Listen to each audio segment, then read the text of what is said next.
Bonjour tout le monde, bienvenue dans le premier épisode de Ma Bulle, le podcast de Bini et Blouson. Bini c'est moi, Blouson c'est lui. Vous devez certainement nous connaître sur certains réseaux sociaux, tout simplement parce que Blouson est youtubeur. Toi aussi, Bini, tu C'est sais. vrai. T'es TikToker, youtubeur, / écrivain, vendeur de vêtements, Et vendeur de tapis. et tu fais une vaisselle plutôt pas mal. Tu sais comment on m'appelle dans le milieu, mec? Jean-Jacques Perroni. mon pote. Exactement. Donc tu m'as dit que le podcast devait être plus sérieux que ce qu'on fait Non, d'habitude, non, c'est c'est pas plus sérieux, c'est que c'est une discussion comme on a tous les jours, tu vois. Mais dans lequel on va pouvoir faire passer les messages qu'on veut faire passer depuis toujours, qu'on peut pas forcément exprimer dans nos vlogs, puisque Blouson par exemple fait des vlogs très courts, qui sont généralement compris entre 4 et 6 minutes, et c'est un condensé d'humour assez what the fuck. Et le truc c'est que Blouson a un passé d'hypnothérapeute, Mhm. voilà. Pas que d'ailleurs, mais ouais, j'ai fait ça un petit peu. Ouais. Et donc il fait passer des messages assez puissants et assez beaux et bien à entendre, tu vois. Mais on peut pas les entendre dans ses vlogs. Et c'est frustrant, tu vois.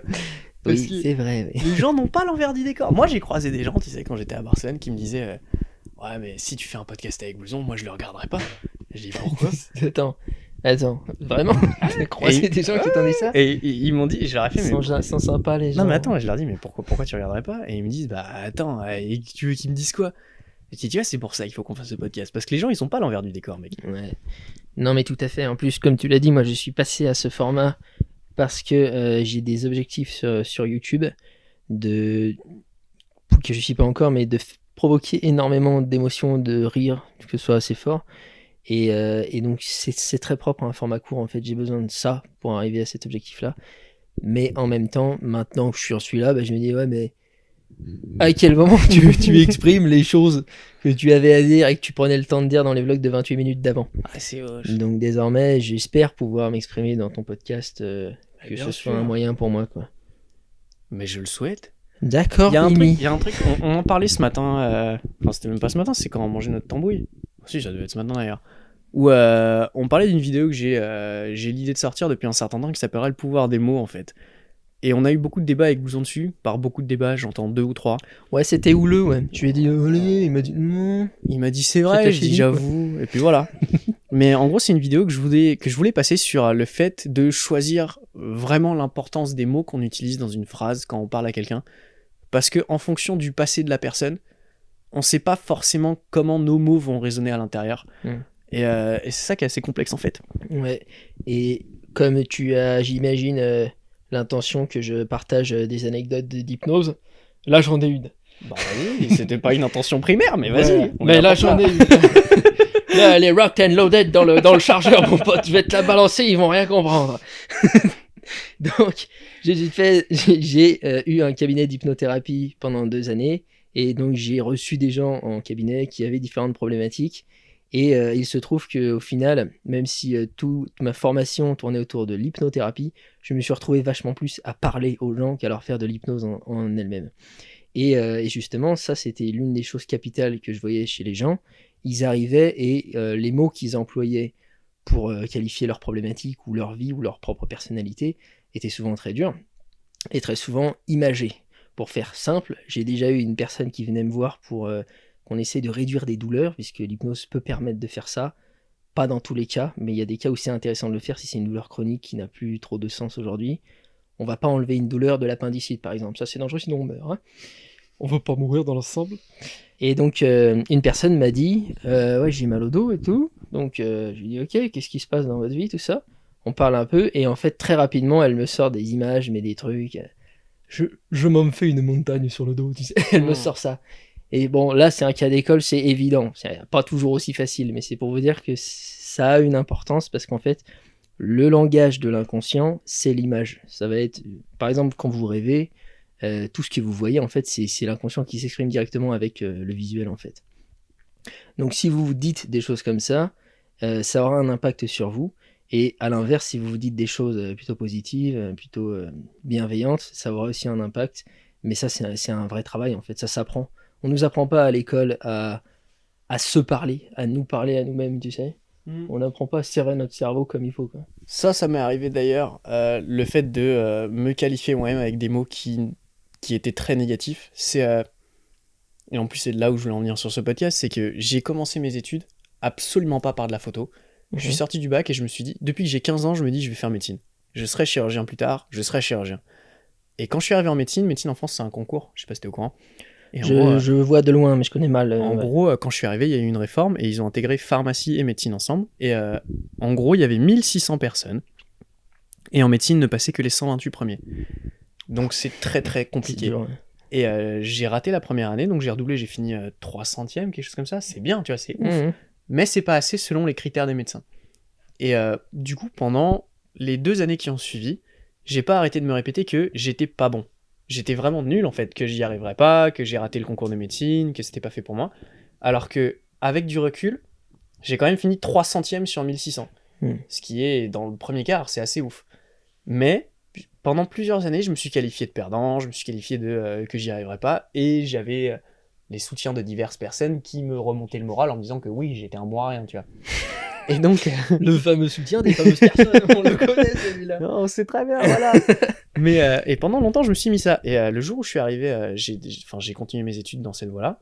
J'ai arrêté médecine parce que de toute façon, T'as essayé 3 années, c'est ça, 2 années J'ai ou... essayé 2 fois la première année. Ouais. J'ai essayé la première année, la deuxième fois la première année, j'ai essayé, mais j'ai arrêté au premier semestre Ok. parce que j'avais eu un classement identique à peu près, j'étais à 250 ou quelque chose comme ça. Et je me suis dit, c'est naze pour un doublant. Mais c'était parce que j'étais formaté par les critères à l'époque. Et du coup, je me suis réorienté sur d'autres niveaux d'études. Et en fait, j'ai pas eu la conscience d'esprit de me dire, peut-être que les études sont pas faites pour moi. Je vais essayer de pousser. Parce que les gens qui étaient autour de moi me disaient qu'il fallait faire des études absolument pour réussir. Et qu'il n'y avait aucun autre moyen de réussir. Ouais. Donc j'ai continué là-dessus. Et je me suis rendu compte 2 ans plus tard, quelque chose comme ça, quand j'ai commencé à voyager un petit peu, à m'ouvrir sur le monde, que en fait, non, pas du tout. C'est-à-dire qu'à partir du moment où tu arrives à peu près te démerder et que tu arrives à comprendre ce que tu vaux pour les autres, et ce que tu vaux en toi pour toi, ta vie s'améliore grandement, instantanément. Et à partir du moment où je me levais le matin, en arrêtant de me dire que j'étais un bon à rien, mais que je me levais le matin en me disant que ce que je fais, ça me plaît, et dans ce que je fais, je suis bon, ça s'est tout de suite amélioré. C'est toute ma vie a changé instantanément. Pour revenir sur ce que tu as dit il y a à peu près 2 minutes, tu as utilisé une tournure de phrase très intéressante qui est j'ai pris du recul. Tu vois, tu as pris du recul sur ton classement, qui en fait était déjà représentatif de quelque chose d'assez positif et non pas négatif. C'est que tu étais plutôt dans la moyenne très haute. Et si tu prends encore plus de recul, et là j'utilise les mots visuels, c'est l'un des exercices que je faisais aussi avec l'hypnose, avec la PNL et tout, tu te recules sur une situation, c'est-à-dire tu la vois de plus loin, comme moi j'aime bien les esprits animaux, l'aigle royal, tout ça, bon ça me parle, après chacun sa spiritualité, mais et ben ça va dédramatiser encore plus le truc.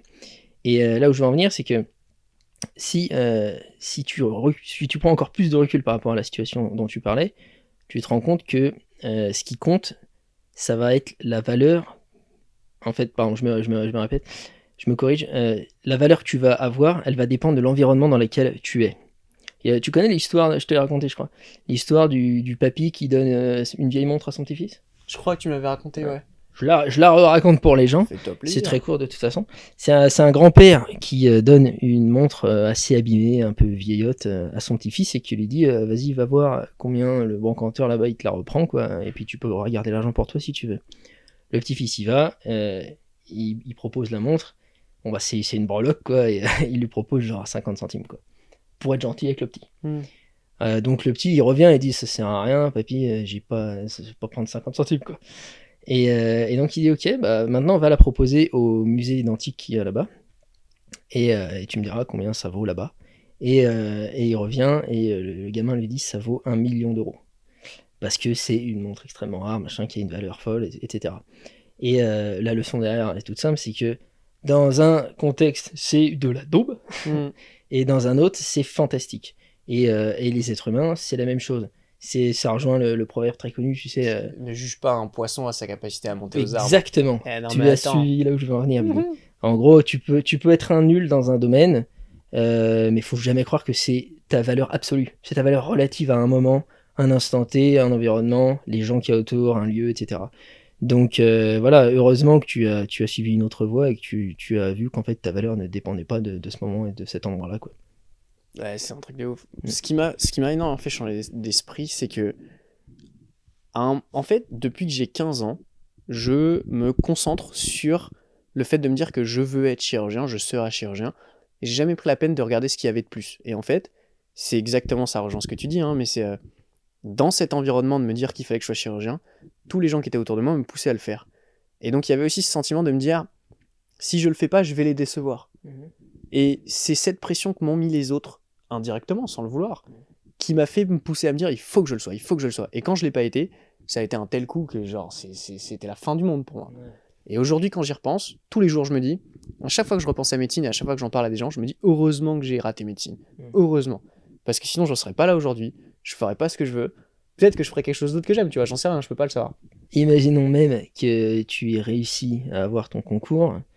Manifestement, tu avais le désir d'aller dans ça pour des raisons qui ne t'appartenaient pas en fait.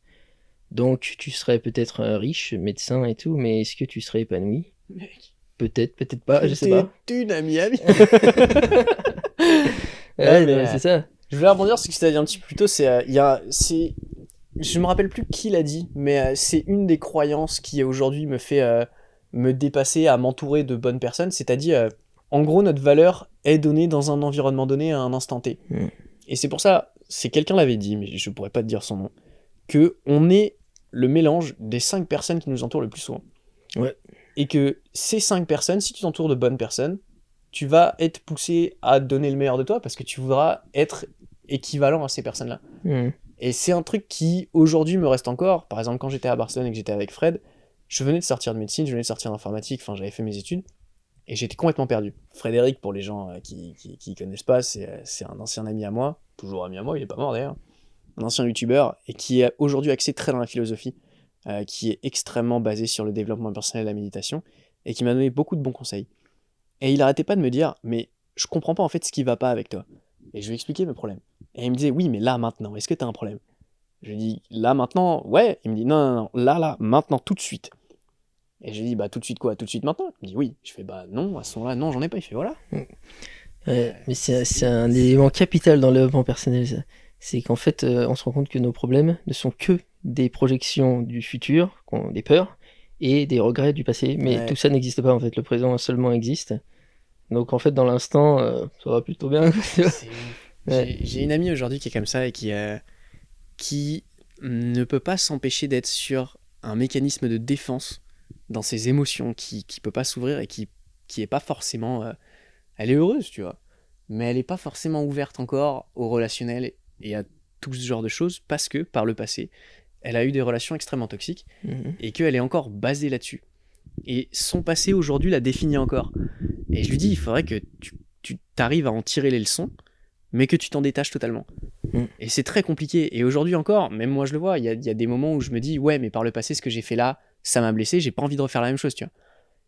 Mais même si j'en ai tiré des leçons, j'ai pas forcément envie de le laisser de côté, alors que je devrais. C'est... peut-être que tu connais ça, tu l'as peut-être vu cette expérience, c'est un professeur qui donnait une bouteille d'eau à un élève, et il lui dit, tiens cette bouteille d'eau. Donc l'élève tend le bras et la tient. Et il me dit, le professeur dit à l'élève, est-ce que t'as soif? L'élève dit non. Il dit, d'accord, garde la bouteille d'eau. Et l'élève, à un moment, lui dit, mais pourquoi je garde la bouteille d'eau si elle ne me sert à rien? Il dit, c'est exactement la même chose que ton passé. Ouais. C'est, même s'il te sert à rien, pourquoi tu t'y attaches? Tu pourrais poser la bouteille d'eau et soulager ton bras, alors lâche-le. Et c'est tout. Et c'est exactement ça, en fait. Et c'est quand j'ai compris ça avec mes études, que je pouvais laisser tomber. Et médecine, au final, ça m'a aidé parce que ça m'a permis de voyager, ça m'a permis de rencontrer des mentalités différentes, ça m'a permis énormément de choses. Et le fait de rater médecine m'a permis aujourd'hui de faire tout ce que je suis en train de faire. Ouais. Donc c'est incroyable comme expérience. Après médecine, tu as fait quoi? Je me suis réorienté en chimie. J'ai arrêté parce que le rythme de chimie, c'était une faculté, et c'était très lent par rapport au rythme de médecine. Et en fait, je m'ennuyais en cours, donc j'ai arrêté. J'ai arrêté au bout de 3 mois, je crois, quelque chose comme ça. Et t'as été en chimie, pourquoi? Parce que j'aimais bien l'atomistique en médecine. Ouais, comme tout un chacun, ouais. Ouais, voilà. Et après chimie, je me suis réorienté en informatique parce que mon père me disait que, et c'est vrai au final, c'est que l'informatique, c'est ce qui ouvre le plus de portes aujourd'hui quand tu sais pas ce qu'il faut faire.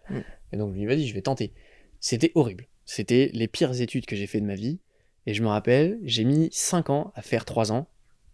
Genre j'ai redoublé la première année, j'ai redoublé la deuxième. Et la troisième, je l'ai pas fini. Et en deuxième année, quand je suis arrivé, il y a une principale de faculté, je sais pas, j'allais pas à la fac en fait. Elle ouvre les portes de l'amphithéâtre, elle arrive et elle dit il y a le programme Erasmus qui débarque. Et alors là, j'ai dit c'est quoi ça, ça m'intéresse. Et en fait, on m'a donné l'opportunité de pouvoir partir dans un pays étranger pour faire mes études en validant mes études en France. Et donc je me suis dit attends, t'es en train de me dire que Je te reconnais bien, Je Jean-Michel peux- opportuniste. je pourrais partir quelque part et quand même valider mon année. Donc je me suis un peu renseigné, j'ai tapé Erasmus sur Google. Et je me suis rendu compte que tu fais la bringue et tu voyages toute la vie, tu vois. Tu me fais penser aux youtubeurs qui se prennent eux-mêmes en stagiaire. Franchement, si je Parce pouvais... qu'ils sont encore en études et hop. Je veux dire, il y a des bons plans dans la vie. Bien sûr. Mais alors, ceux-là, ils sont vraiment bien. Et du coup, ouais, j'ai fait Erasmus, j'ai rencontré... J'étais en colocation avec six Espagnols. Et je parlais pas un mot d'espagnol. Je parlais un peu anglais parce que j'avais vu Breaking Bad, tu vois, comme tout le monde. Mais je parlais rien, je parlais pas italien. Mon coordinateur de stage m'a dit, il faut que pour partir, tu aies le niveau B1 en italien. Il y a les niveaux universitaires, je sais pas si tu te rappelles, c'est de A1. Je vois à peu près, ouais. C1. Et genre C2, je crois que c'est le meilleur. Et A1, c'est le plus naze. Et il m'a dit, il faut que t'aies B1, genre la moyenne. J'ai fait, ouais, t'inquiète, je vais l'avoir. Je suis arrivé là-bas, j'ai complètement triché à mon test. J'avais le niveau A0, tu sais. Je me suis pointé là-bas. Pourtant, aujourd'hui, t'es bien bilingue. Trilingue. Trilingue, excuse-moi, pardon. Ah, bah, attends, respecte-moi. Mais alors, l'italien, rien. Et je me suis pointé là-bas, mais c'était un enfer. Et j'ai pas du tout validé mon année. Par contre, j'ai visité toute l'Italie. Je suis allé en Belgique, en Espagne. Je suis jamais revenu en France. C'est un délire. C'est ça, mec. La vie est une suite d'opportunités. Et ceux qui pensent faire leur diplôme pour faire le travail, et tout, ils loupent pas mal de choses, hein, j'ai l'impression. Après, ça dépend ce que tu veux, parce que le point où je suis d'accord avec les gens qui disent qu'il faut un diplôme pour travailler en France, c'est qu'il faut un diplôme pour travailler en France aujourd'hui. Si tu veux travailler en tant qu'avocat, par exemple, tu pourras pas être avocat si t'as pas un diplôme à montrer. Ouais.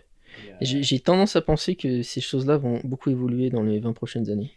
Bah, moi aussi, mais ça dépend des études. En vrai, comment tu veux, par exemple, imagine quelqu'un me met un procès au cul. Il y a un avocat qui arrive, à moins qu'il ait déjà fait des cas et qu'il me prouve sa bonne valeur avec ce qu'il a fait, là, il n'y a aucun souci. Mais si le mec, je le connais pas et qu'il a pas de cas à me montrer, genre, il faut bien qu'il me montre quelque chose, tu vois. Ouais. Non, mais je pense que justement, le format des études va évoluer parce que l'heure est énormément et de plus en plus à l'auto-entrepreneuriat. Les gens font leur propre business tout seuls, en fait. Ils arrivent à se débrouiller parce que de plus en plus, chacun arrive à avoir un espèce de niveau léger de célébrité, entre guillemets. Enfin, ils arrivent à vendre leurs produits eux-mêmes avec les réseaux sociaux. Maintenant, c'est faisable juste avec ton portable et un peu de connaissances, tu peux te débrouiller. Et je pense que ça va potentiellement amener à d'autres formats d'apprentissage parce que certaines écoles vont peut-être mourir. Et l'un des formats que moi j'aimerais énormément qui se développe, que je trouve très efficace et très intéressant, c'est le mentorat. C'est non pas apprendre en masse, tous ensemble, et ceux qui survivent aux horribles études qui sont mal fichues, pas toutes, hein, mais il y en a qui sont très mal fichues, ont le diplôme, qui vaut de moins en moins de choses malheureusement aujourd'hui. Et ben au lieu de ça, tu apprends à couper le bois avec le menuisier, tu vois. Tu apprends à hypnotiser avec l'hypnotiseur. Moi personnellement, j'ai fait des formations en hypnose et ça a été pendant les discussions avec un formateur qui me dit vas-y, on discute une heure si tu veux, que j'ai appris le plus. Les études de cas, le partage d'expérience, c'est pour ça aussi que j'aime bien raconter des histoires, moi. Parce que ça parle vachement plus, tu vois. Un vrai truc qui est arrivé, c'est beaucoup plus éducatif, quoi. Il y a beaucoup de gens qui disent comme ça dans la plupart des métiers d'auto-entrepreneuriat qu'il faut se trouver un mentor.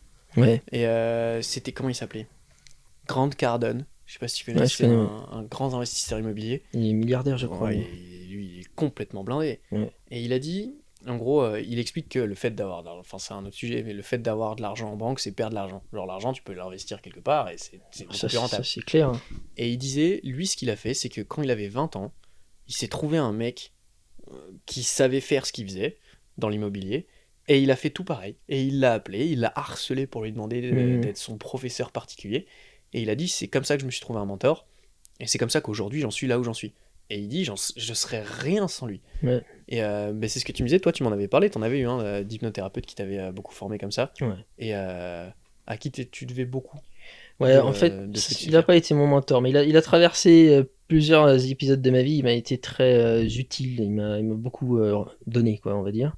En fait, il y en a même eu deux, mais il y en a un qui est venu plusieurs fois, quoi.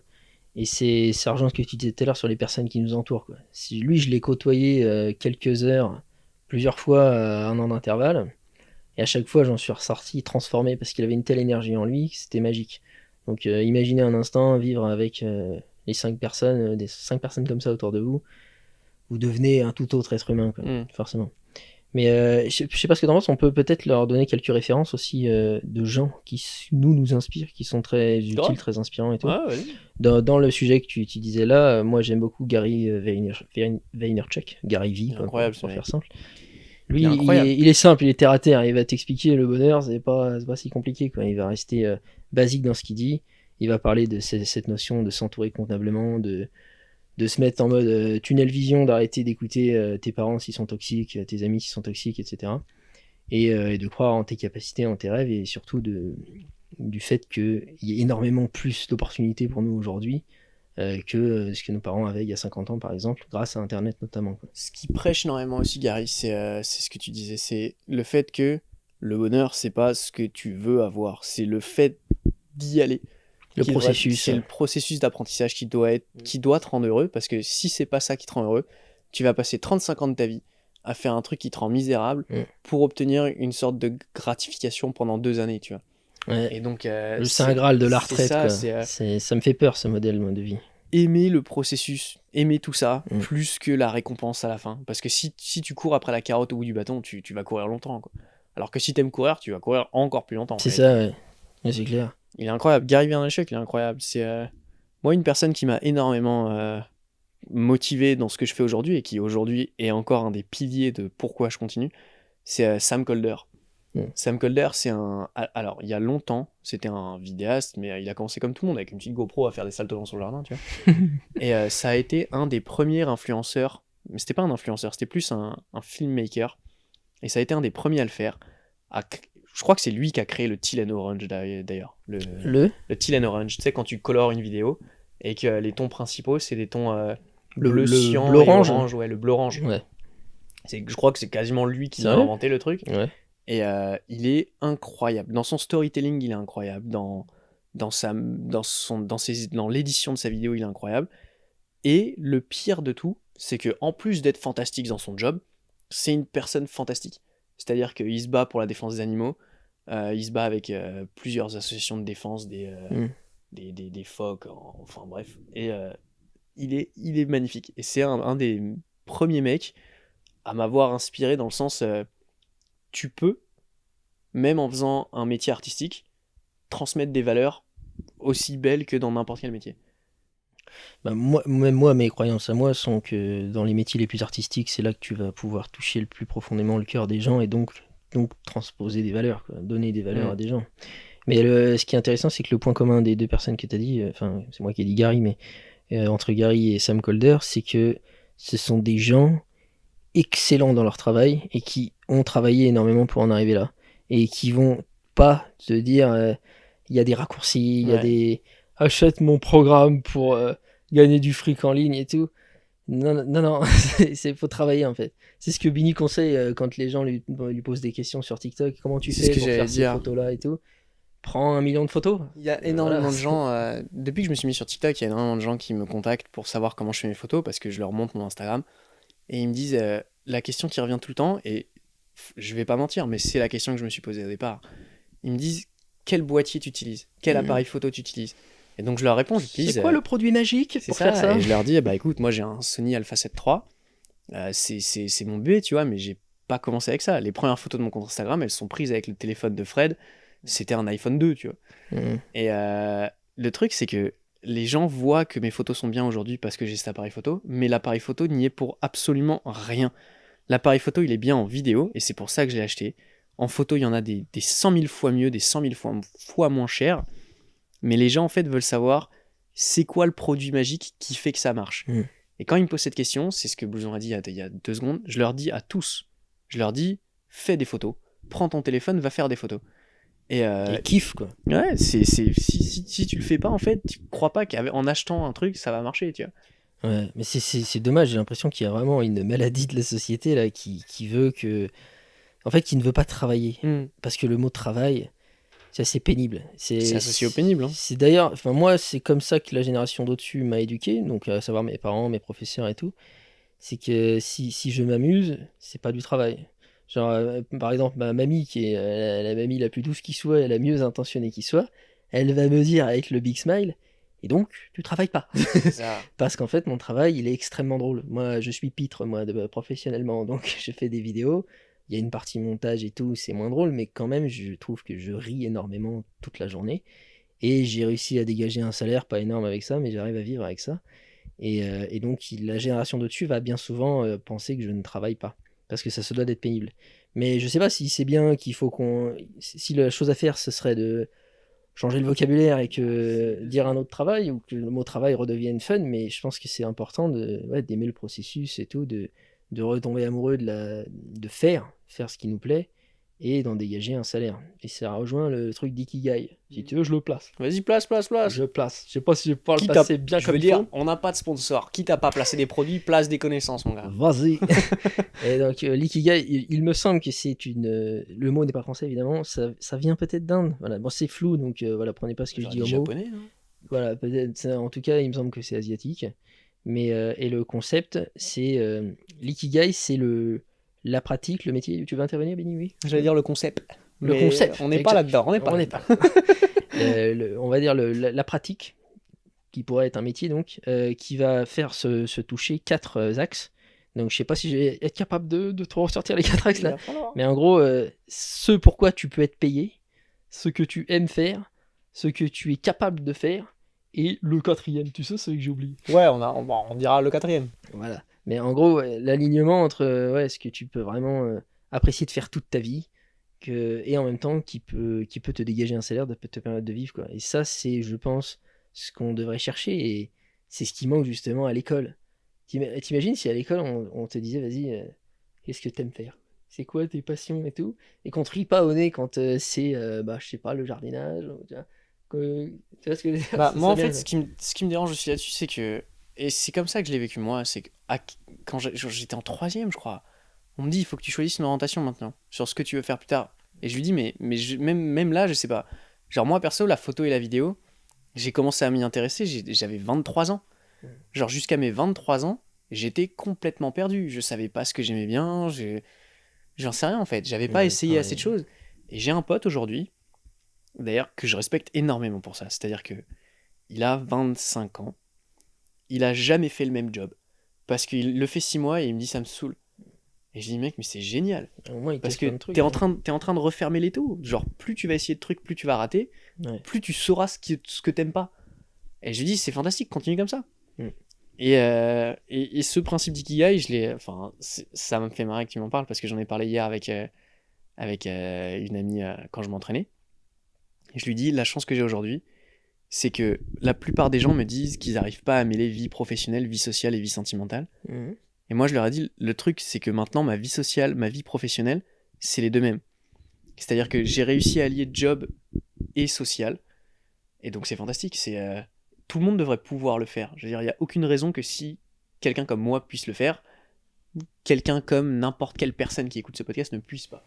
Ouais, mais c'est corrélé à ce qu'on disait tout à l'heure sur l'image du travail. Forcément qu'ils veulent pas mêler vie professionnelle et vie sociale si le professionnel est épuisant. Ouais. Tu vois, si le travail c'est une plage horaire de 8 à 18 chaque jour, dans laquelle il y a une notion plus ou moins forte selon les gens de pénibilité, évidemment, quand tu arrives le soir, tu veux déconnecter. Pour ceux qui écoutent en audio, je fais des guillemets avec mes doigts, là. Tu veux déconnecter, tu veux mettre Netflix, tu veux fuir en fait. Mais si tu as la chance, et en tout cas la chance que tu peux te créer toi-même, l'opportunité de pratiquer un métier qui ne t'épuise pas, ou alors t'épuise mais créativement, tu vois, un bon épuisement, bah tout va bien, il n'y a pas besoin de déconnecter, il n'y a pas besoin de fuir ses collègues ou quoi. Mais moi, je travaille avec Bini en ce moment et ça se passe très bien, quoi. Ce qui m'a fait. Il y a un DM comme ça que je me suis reçu sur Instagram il n'y a pas longtemps de quelqu'un qui me dit imagine que je remonte mes lunettes et qui me dit ouais, mais de toute façon, c'est pas un vrai métier, toi tu t'amuses depuis toujours. Alors, Merci. j'ai envie de dire oui, merci. Mais ce qu'il voit pas, c'est que quand j'étais à Barcelone, j'avais un job. Je travaillais de 8h à 17h. Mm. Et en travaillant de 8h à 17h, je trouvais le temps d'être fitness model avec des grandes guillemets. Je gagnais un peu de revenus avec le modeling fitness. De 17h à 19h.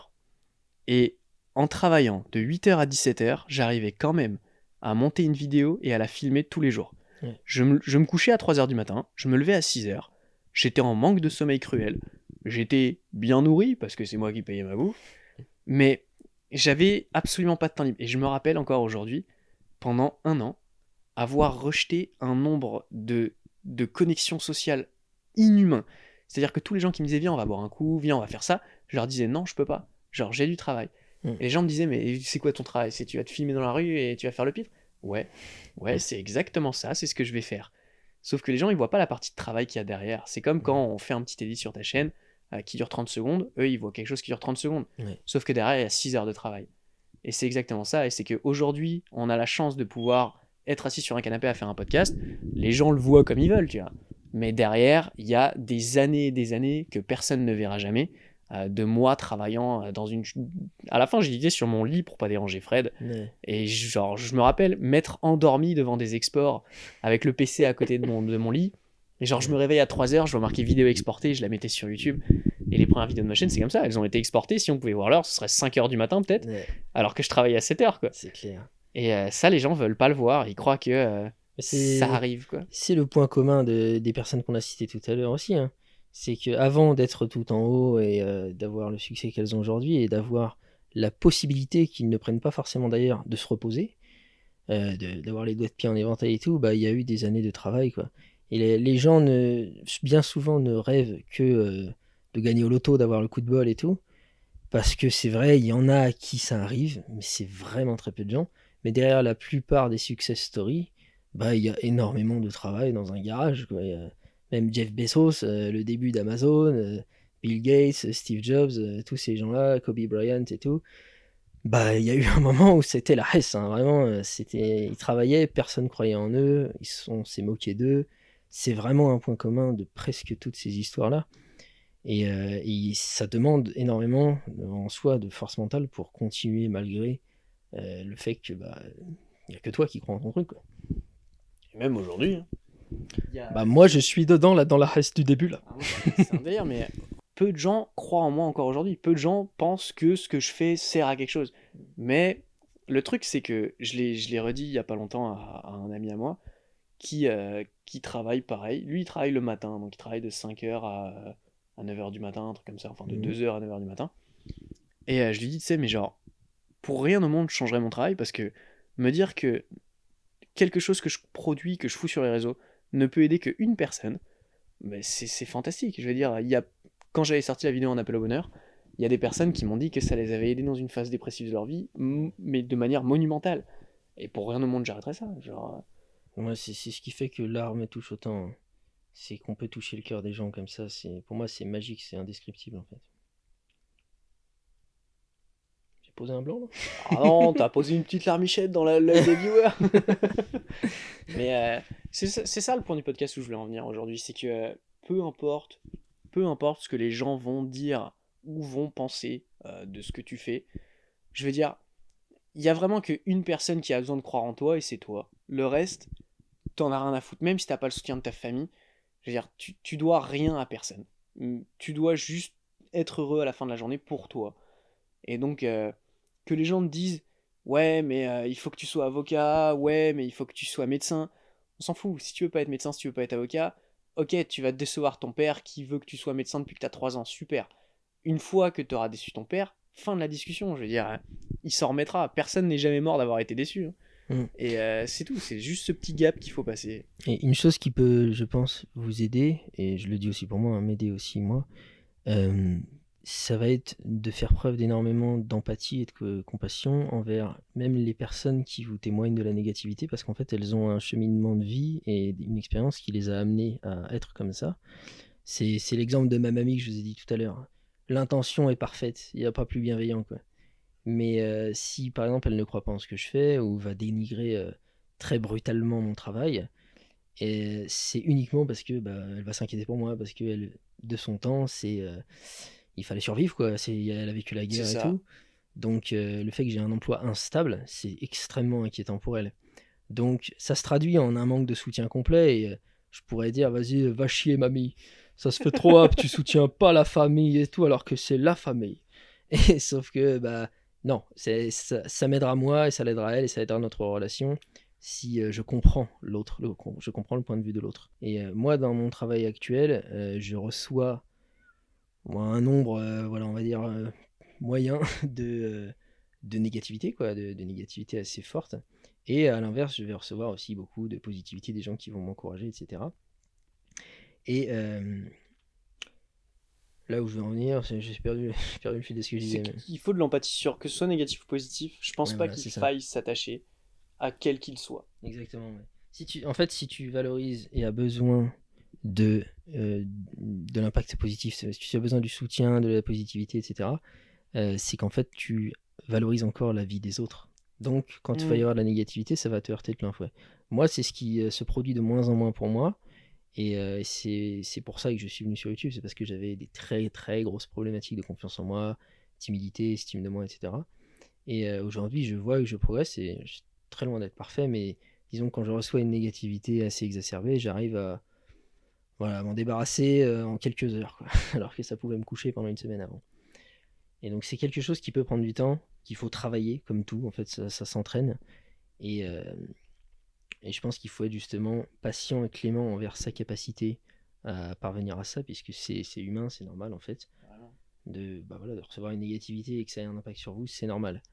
Moi, ce que je me suis rendu compte très fortement, c'est que au début, quand j'ai commencé à être sur TikTok, c'était vraiment pour le fun, parce que c'est un réseau social qui me rappelait Vine, ça me rappelait la bonne vibe, enfin c'était bien, tu vois, c'était plaisant. Ouais. Et j'ai commencé vraiment sans porter une seule intention quelconque aux chiffres qu'il y avait dessus. Mhm. Genre peu importe que ma vidéo fasse 2 vues ou 16 000 ou 40 000, j'en avais rien à foutre.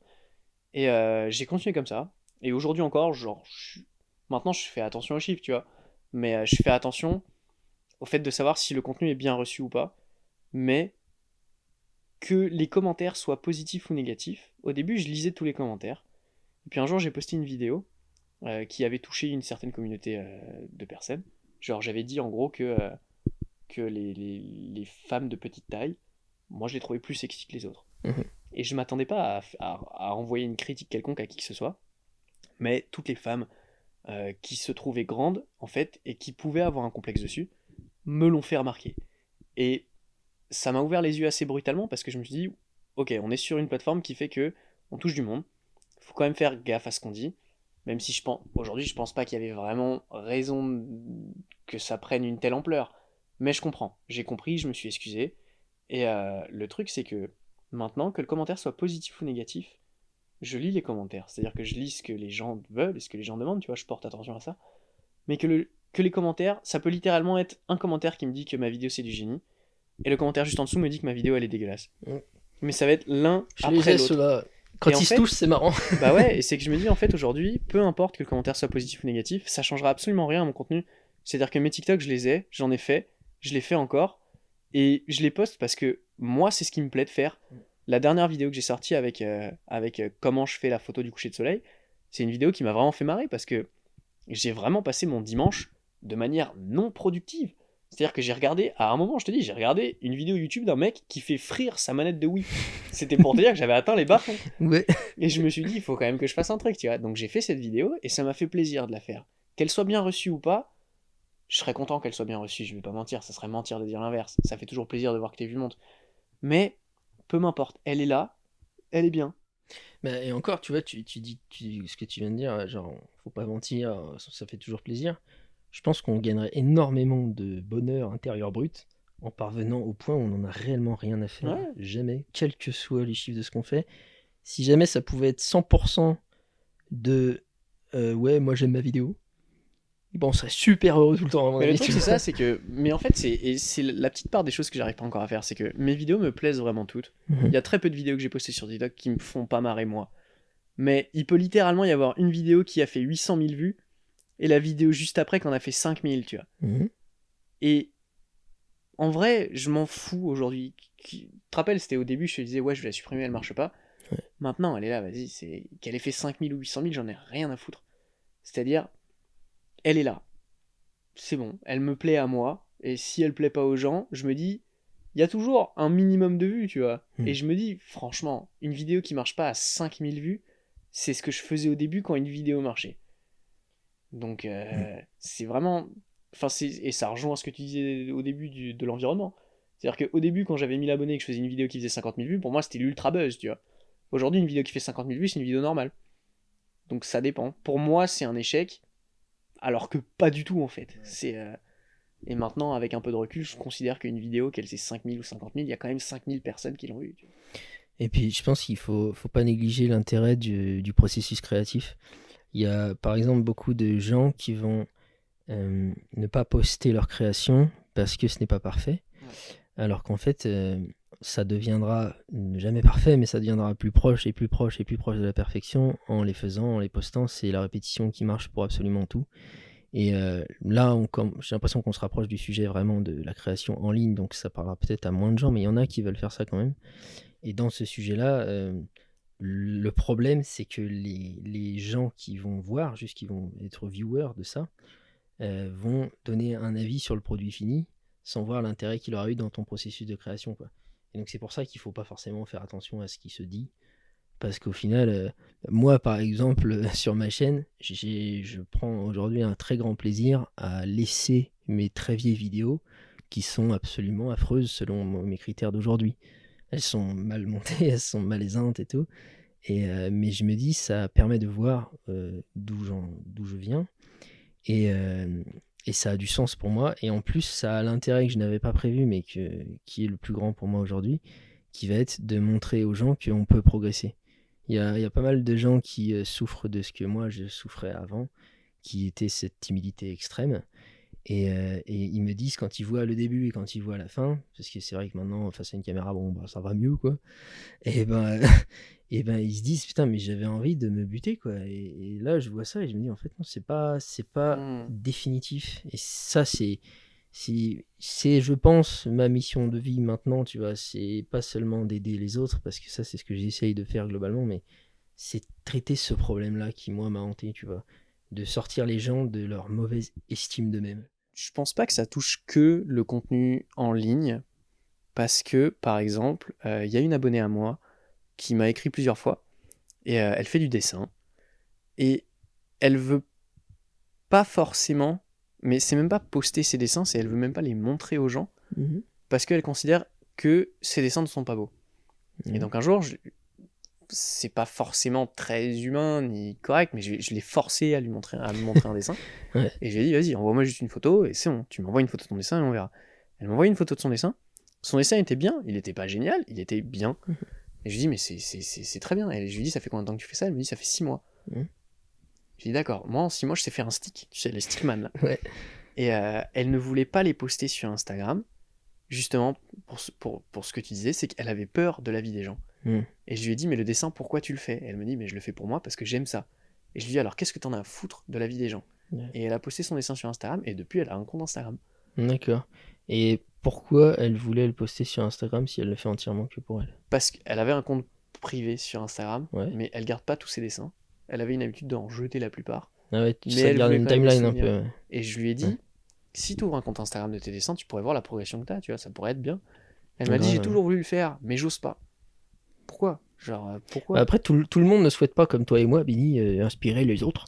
Non, mais c'est pas une question d'inspirer les autres, c'est par exemple, j'ai une pote qui, il y a 1 an, faisait peut-être 20 ou 30 kilos de plus, tu vois. Ouais. Et elle veut pas inspirer les autres, mais elle est contente aujourd'hui quand elle voit les photos d'elle d'avant, parce qu'elle voit tout le progrès qu'elle a fait, tout le chemin parcouru, elle le voit. Et je lui dis, garde cette photo, parce que à chaque fois que tu te diras, ouais, ça va pas, imagine, elle se dit, ouais, j'ai repris du poids. Ouais, t'as repris peut-être 1 kilo, tu vois, mais la dernière fois, t'en as perdu 30. Donc, pars sur, est-ce que t'es mieux que la dernière fois que tu t'es vu? Est-ce que t'es mieux qu'hier? C'est tout. Genre, oui, non, point. Si aujourd'hui tu t'aimes pas, d'accord, y a pas de souci. Demain c'est un autre jour, c'est tout.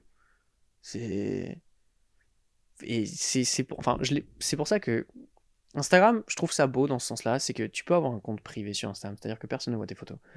Mais tu peux avoir un compte privé qui te rappelle que quand même, il y a 3 ans par exemple, t'étais différent. Genre moi quand je me vois il y a 3 ans, j'avais un job qui me prenait absolument tout mon temps. J'étais heureux dans ce que je faisais, mais je perdais 8 heures de mes journées à faire des trucs pour des gens qui me serviraient plus à rien dans l'année d'après, quoi. Et quand je vois l'évolution avec maintenant, c'est qu'aujourd'hui, maintenant, j'arrive à gagner ma vie avec une caméra dans les mains. Est-ce que ce serait pas intéressant justement que tu expliques un petit peu plus en détail comment tu fais pour aujourd'hui vivre de ce que tu fais en ligne et pas qu'en ligne, mais en tout cas de vivre d'un métier artistique? Bah, vivre d'un métier artistique, je pense que c'est la même merde pour tout le monde. C'est-à-dire qu'il n'y a pas d'entre-milieu où tu vis bien normalement. C'est soit tu vis en serrant ta ceinture et en mangeant des pâtes, soit tu vis très bien. C'est vrai. Mais t'as pas d'entre-deux dans le milieu artistique parce que un photographe moyen, personne n'en veut. Et un photographe mauvais non plus. Les gens, ils veulent, quand tu te maries par exemple, tu veux un bon vidéaste. Tu veux le meilleur photographe. Tu veux pas le photographe moyen ou le fils de ta tante, tu vois. C'est pas comme ça. D'ailleurs, faudrait que tu filmes le mariage de ma mère. Et donc, vivre d'un métier artistique, c'est très compliqué. Mais je vis pas du milieu artistique parce que j'ai pas une seule source de revenus. C'est-à-dire que je vis en vendant des pulls, je vis en vendant des t-shirts, je vis parce que je fais des prestations vidéo. Je travaille encore aujourd'hui pour d'autres gens. Je gagne pas ma vie que par moi-même. Par exemple, là, au mois d'août, je vais filmer un mariage et ça va être ma plus grosse rentrée d'argent du mois d'août. Donc, mon argent, il est vraiment dispersé. Pendant des années, je faisais de la photo et de la vidéo en me disant peut-être qu'un jour ça paiera. Et pendant très longtemps, j'ai fait des choses gratuites pour plein de gens pour me dire peut-être qu'un jour ça paiera. Ça me dérangeait pas parce que je me dis ce que je fais, ça servira plus tard. Et la preuve aujourd'hui, ça sert encore aujourd'hui. Et aujourd'hui, vivre de ça, je le fais parce que des gens me contactent pour faire des photos avec eux et parce que les gens ont reconnu la valeur de mon travail pour ce que ça vaut. Parce que à force d'en faire et à force d'être considéré comme nul, aujourd'hui les gens me considèrent comme plutôt bon.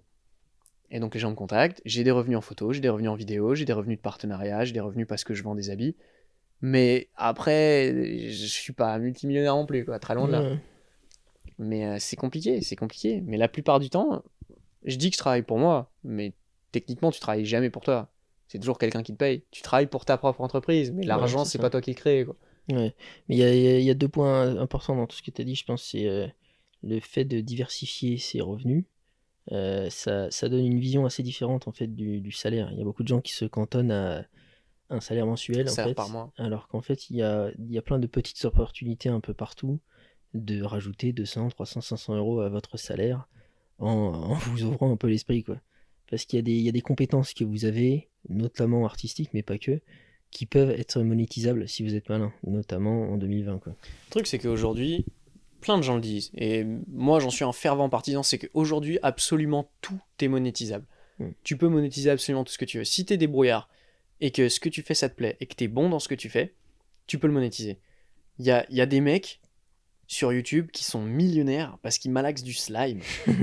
Et qu'on me dise pas derrière, non, je peux pas, ça marchera pas. Genre, le mec, il prend de l'espèce de gélatine et il se fait un revenu de ministre derrière. Tu peux très bien être banquier de 8h à 18h, rentrer chez toi et avoir un business de vente de schtroumpfs, tu vois. C'est totalement faisable. Et c'est ce que suggère Gary Vaynerchuk. Hein. J'ai du mal avec son nom, putain. Gary V, quoi.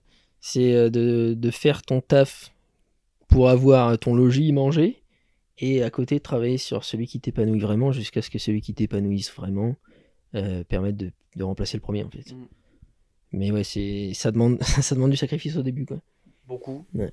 Et moi, ce que j'ai remarqué avec l'expérience, mais ça paraît logique, c'est que le fait d'avoir plusieurs petites sources de revenus, ça te permet que si l'une s'effondre, eh ben t'es pas dans la merde non plus. Parce que quand t'as un salaire mensuel, et c'est la peur de plein de gens, hein, mais si t'es employé dans une entreprise et que tu te fais virer, eh ben tu te retrouves dans la merde quand même.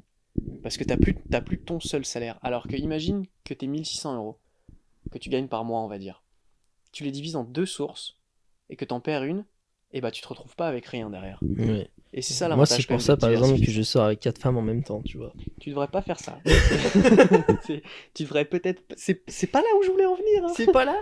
Non, bah de toute façon, je plaisantais, j'ai personne. C'est pas là. Mec, les sentiments amoureux, ça vient petit à petit. Il y a une très belle parole qui dit. C'est une dame qui. Enfin, une dame, c'est une femme qui envoie un message à sa mère et qui dit j'ai rencontré quelqu'un, mais j'ai l'impression que c'est pas mon type. Mhm. Et sa mère lui dit, tu sais, s'il te traite bien, tu devrais lui laisser sa chance, parce que les sentiments, ça grandit. Ouais. Et la fille dit, ouais, bon, bah, je vais tester. Et tu vois que 10 ans plus tard, elle est mariée à ce mec. Mhm. Et là, la mère a lâché un dab. Elle a dit, je te l'avais dit. D'accord. Et c'est tout. Waouh! C'est Mais quel là. storytelling! Je veux dire, moi j'ai épuisé mon taux de sérieux là. C'est bon, c'est fini. Je sens que moi aussi, 54 minutes. Je vous remercie d'avoir été avec nous pendant ce podcast. On va se retrouver. Ce sera un format bi-hebdomadaire. C'est-à-dire qu'on se retrouvera le mercredi et le dimanche. Le podcast sortira le matin. Il y aura de l'évolution au fur et à mesure, ne vous inquiétez pas. Là, c'est le premier épisode. On est encore sur expérimentation. Dans les prochains épisodes, je pense qu'on va aborder différentes notions, mais toujours autour du développement personnel ou du fait, en fait, globalement, de trouver le bonheur ou Ce la sera paix, toujours quoi. pareil. C'est toujours à peu près ce qui va créer le lien entre chaque épisode. Et même s'il n'y en aura pas dans le prochain épisode, il y aura des invités. Parce qu'on aimerait justement que des gens puissent venir partager leurs Ouais. expériences qui sont bien souvent très différentes de ce que nous on a vécu avec Bini. Nos chemins se ressemblent sur certains points avec Bini, donc c'est intéressant d'avoir des gens pour qui ce n'est pas le cas. Donc voilà, abonnez-vous si vous voulez suivre ça, tout simplement. Abonnez-vous sur Spotify aussi. Ouais. Si vous êtes là sur YouTube, venez sur Spotify. Si vous êtes sur Spotify, venez sur YouTube. Si vous êtes sur Spotify et YouTube, venez sur Apple Music. Et si vous êtes sur les trois, venez chez nous dans le bendo. C'est cosy, il y a de la bière. Pool party le 2 juillet. La dernière fut un fulgurant succès. Donc. Et donc voilà, merci énormément d'avoir écouté ce podcast. J'espère que ça vous aura plu. Moi, je vous fais des gros bisous. On se retrouve dimanche matin, du coup. Les podcasts sortiront toujours vers la même heure, hein, vers 11h du matin. Même pas, on les mettra à 10h, on est des fous. C'est quoi, mec? On est des fous. La partie va continuer uniquement pour les gens qui sont en audio, donc sur Spotify ou sur Apple Music. Je vous remercie d'avoir regardé sur YouTube. Abonnez-vous si ça vous a plu. Dites-nous en commentaire quel sujet vous aimeriez qu'on traite, éventuellement, ou quel invité vous nous conseilleriez. Et puis je vous dis bye. Hein. Bisous les frangins, à bientôt.